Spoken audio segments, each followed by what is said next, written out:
नमस्कार। बेटी को बेटी ही रहने दो की कहानी मैं आज सुना रही हूँ। एक पिता और एक बेटी की कहानी है। एक पिता थे और उनके एक बेटी थी। वे बहुत बड़े मकान में रहते थे। पिता का उम्र लगभग 62 वर्ष से पार हो चुकी थी और बेटी लगभग 27 साल की थी। अपने पिता का उम्र का ध्यान रखते हुए बेटी ने अपने पिता का सारा कामकाज अपने ही कंधों पर ले ली थी। बेटी ने अपने हर काम में बहुत अच्छी थी। वे अपना हर काम समय से कर लेती थी और अपने पापा का ध्यान बहुत अच्छी तरह से रखती। शायद ही कोई और रख पाता। अगर उनका बेटा भी होता तो वे इतना अच्छे से ध्यान नहीं रख पाता। इन बाप बेटी का रिश्ता बहुत ही अनोखा था।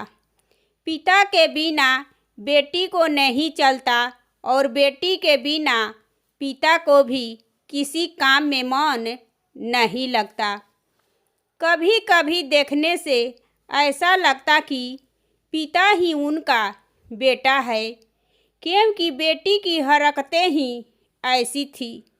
अपने पापा को सुबह सुबह जल्दी उठाकर वॉकिंग के लिए भेजना और चाय नाश्ता जल्दी से खिला देना और दवाइयाँ का भी ध्यान रखती थी।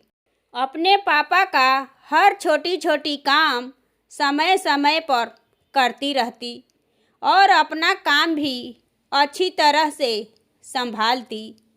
बेटी का बर्ताव तो बिल्कुल वैसा ही था जैसे माँ का अपने बच्चों के साथ होता है और पापा भी कुछ कम नहीं थे। जब बेटी ने अपने पापा को दवाई देती थी तब पापा ने बेटी से छुपाकर आधी दवाई फेंक देते थे, लेकिन बेटी भी कुछ कम नहीं थी। वे अपने पापा की हरकतें समझ जाती थी और पापा को दवाई ढूंढकर खिला देती थी। रात को जब बेटी सो जाती थी तब पापा ने चुपके से फ्रिज से निकालकर मिठाई खा जाते, लेकिन बेटी ने अपनी पापा की ऐसी शरारतें भी पकड़ लेती थी और पकड़े जाने पर वे पानी पीने का बहाना करते थे कि मैं फ्रिज से पानी निकालने के लिए गया था, मुझे प्यास लगा था।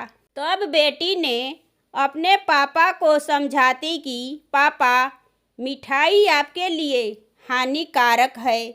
याद है आपको कि जब आप पिछली बार मिठाई खाए थे तब आपका शुगर लेवल बढ़ गया था। तब बेटी की बात को सुनकर बड़बड़ाते हुए, नाराज होने की एक्टिंग करते हुए वे किचन में चले जाते।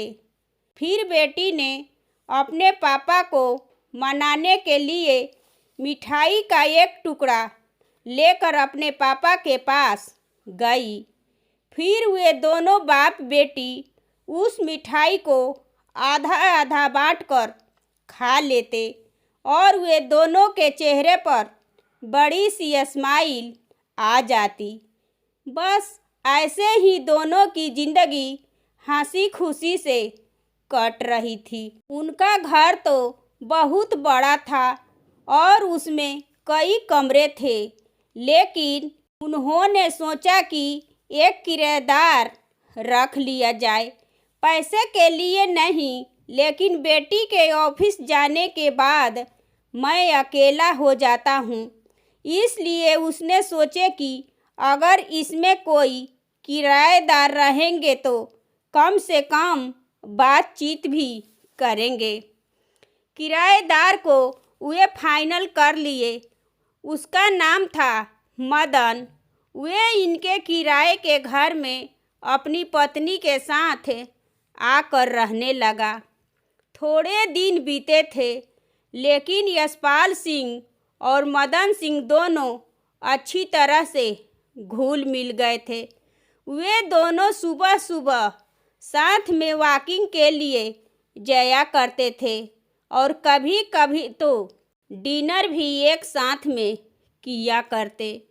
एक दिन जब ये दोनों मॉर्निंग के दौरान सुबह टहलने के लिए गए, तब मदन ने यशपाल से कहे कि आप और बेटी अकेले रहते हैं तो आपको तो काफ़ी कुछ मैनेज करना पड़ता होगा।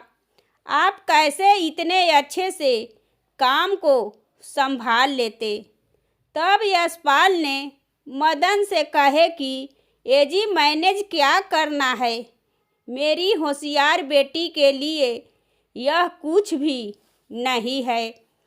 मेरी बेटी सभी काम इतने अच्छे से संभाल लेती है कि मुझे किसी बात का कोई चिंता नहीं है। तब मदन ने बोले कि जब आपके बेटी ससुराल चली जाएगी तब आपके लिए यह सब मैनेज करना बड़ा मुश्किल हो जाएगा और आपका कोई बेटा भी तो नहीं है। आप अकेले ही इतने बड़े घर में रहते हैं।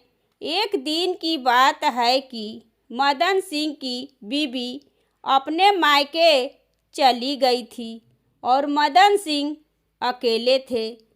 तब यशपाल ने मदन को बोले कि आज खाना मेरे घर पर ही खा लेना। मदन सिंह और यशपाल और उनकी बेटी किरण डाइनिंग टेबल पर बैठकर खाना को खा रहे थे।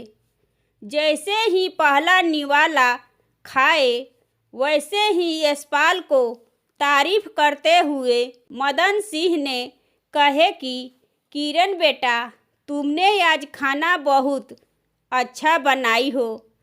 तब यशपाल ने गर्व महसूस करते हुए कहे कि हाँ, हमारी बेटी बहुत अच्छा खाना बनाती है। तब मदन ने बोले कि ये तो बहुत अच्छी बात है, उसके ससुराल वाले बड़े खुश रहेंगे। मदन सिंह ने किरण से कारोबार के बारे में पूछे कि बेटा, तुम्हारा कारोबार कैसा चल रहा है, कोई दिक्कत नहीं है ना। किरण ने कारोबार के बारे में सारी जानकारी उन्हें बताई। किरण की कारोबार की बात को सुनकर मदन सिंह ने बोले कि वाह बेटा, मानना पड़ेगा, जिस तरह से तुम सारा कारोबार संभाल रही हो, तुम अपने पापा की बेटी नहीं बेटा हो। तब यशपाल ने बोले कि पता नहीं क्यों आप लोग बेटी को बेटे के साथ कंपेयर करते हो। ऐसा एक भी फील्ड बताइए कि जिसमें बेटियों ने अपना नाम न बनाया हो। प्लेन उड़ाने से लेकर देश को सर्वोच्च पद पर बैठकर देश चलाने तक बेटियों ने हमेशा अपने आप को साबित किया है। लेकिन आप जैसे लोग तो अभी भी बेटे की तुलना बेटी से करते रहते।